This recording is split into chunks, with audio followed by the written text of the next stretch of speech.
Përshëndetje, unë jam Aldo Sololari dhe ky është ekipi im I shoqatës Të Gjatë, të cilët kemi ardhur ditën e sotme në qytetin e Tiranës, në sheshin Skënderbej për protestuar në ditën botërore të drejtave të njerëzit,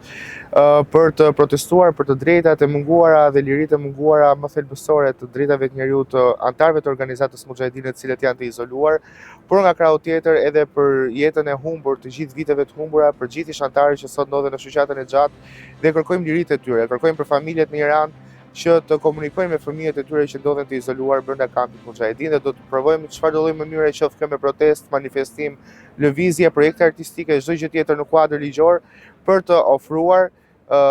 kërkesën e drejtave të barabarta për çdo refugjat në Shqipëri dhe çdo qytetar I cili kërkon të jetojë në Shqipëri në kushte të barabarta dhe të ndershme. Me 10 dhjetor japim zë atyre që nuk mund të flasin, anëtarëve të MEK, që përballen me kufizime, kontroll dhe mohime të drejtave të tyre. Drejtat e njerëzit janë universale dhe të patjetësueshme. Çdo njeri ka të drejtë të jetojë me liri, dinjitet dhe siguri. Liria, drejtësia dhe barazia janë themeli I çdo shoqërie. Të drejtat e njerëzit nuk mund të kompromentohen asnjëherë.